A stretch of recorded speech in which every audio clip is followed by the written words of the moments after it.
The BRP Tatlac LD-601, as evaluated in 2026, stands out as one of the Philippine Navy's more compelling attempts to modernize its sealift and logistical capabilities. While it is not a frontline combatant, its design philosophy emphasizes versatility, endurance, and support roles that are increasingly crucial in a maritime nation composed of over 7,600 islands. The ship represents a strategic shift toward multi-purpose auxiliary vessels capable of disaster response, troop transport, and regional logistics. The hull structure feels robust, built to withstand long deployments across varied sea states. Its overall profile follows the traditional landing dock configuration but incorporates several modern refinements that improve hydrodynamics and fuel efficiency. Even at a glance, it projects the impression of a ship intended not merely for coastal operations but sustained missions across extended maritime zones. In terms of propulsion, the Tatlac demonstrates reliable performance. Its twin-engine configuration provides a good balance between power and economy. During trials, the ship showed consistent cruising speeds that surpass older logistics vessels in the fleet, enabling faster repositioning of personnel and equipment. Fuel consumption remains reasonable, especially considering the vessel's size and cargo capacity. One of the ship's greatest strengths is its cargo and vehicle handling capability. The spacious well deck can accommodate landing craft, unmanned vehicles, and modular mission packages. This flexibility allows the Navy to tailor the ship's configuration to the mission, whether for amphibious transport, humanitarian aid, or maritime security logistics. Cargo flow throughout the deck is smooth, owing to well-placed ramps and loading points.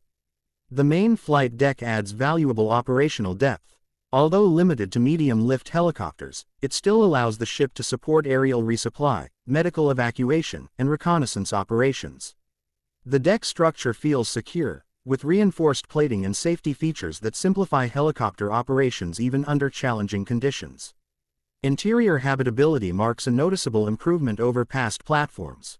Crew quarters are spacious enough to reduce fatigue during long deployments, and the ventilation and climate systems perform adequately even in the warm tropical environment. Mess areas, rest compartments, and workspaces are arranged to encourage efficient movement and operational flow. Troop accommodations are functional and well organized. The ship can embark a sizable complement of personnel while maintaining essential living standards. Bunks, storage, sanitation facilities, and passageways reflect lessons learned from earlier ships, minimizing congestion and improving morale during extended missions. The command and control spaces onboard highlight a transition toward more digitally enabled operations. Updated communications suites help integrate the Tatlac into larger fleet networks, giving it a decisive advantage in coordination and situational awareness. The ability to manage multi-agency missions from a central operations room enhances its value beyond strictly military roles. Navigation systems are modern and intuitive. Bridge layout allows officers streamlined access to radar, electronic charts, and automated identification systems. Redundancies are built in to ensure continuity of operations even in degraded environments. Visibility from the bridge is excellent, improving maneuverability in crowded harbors and tight amphibious approaches. Defensive features, while modest, provide sufficient protection for the ship's expected mission profile. Light defensive weapons can deter small craft threats, and the ship's sensor systems contribute early warning. Capability. The Tatlac is not meant to engage heavily armed adversaries, but its defensive suite suits its logistical and humanitarian purpose. Disaster response remains one of the areas where the Tatlac excels. Its ability to carry heavy equipment, relief goods, and modular hospital sections makes it invaluable during typhoon seasons. The ship's well deck allows rapid deployment of landing craft to areas where ports are damaged or inaccessible, giving the Navy a critical platform for civilian support. Medical facilities onboard, though not as comprehensive as a hospital ship's, are sufficient for initial treatment and stabilization. These facilities support both military operations and civilian disaster missions. The presence of dedicated medical compartments also improves the ship's suitability for regional humanitarian assistance. In amphibious scenarios, the Tatlac performs predictably well. The integration between cargo decks, well deck, and troop areas gives commanders flexibility in organizing landings.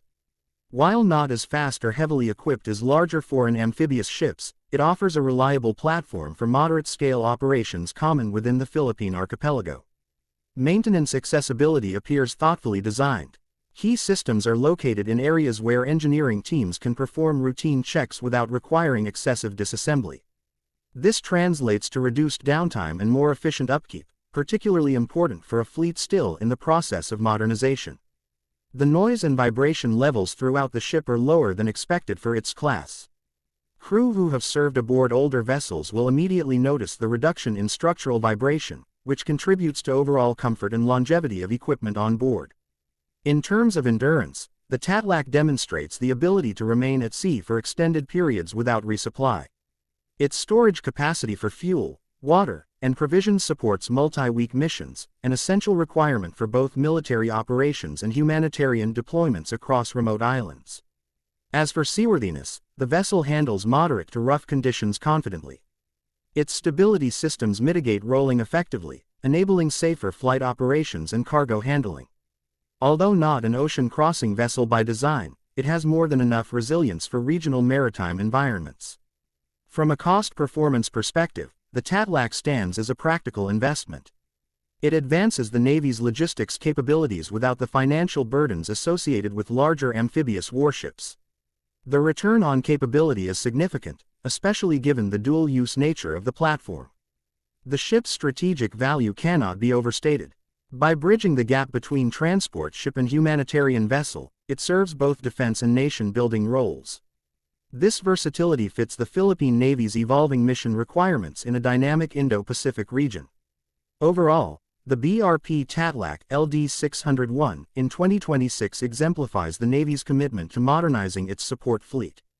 While not groundbreaking in any single category, the vessel delivers consistent performance across all key metrics, making it a dependable and adaptable asset. Its design choices reflect practical priorities shaped by real-world needs, ensuring it will serve the nation effectively for many years.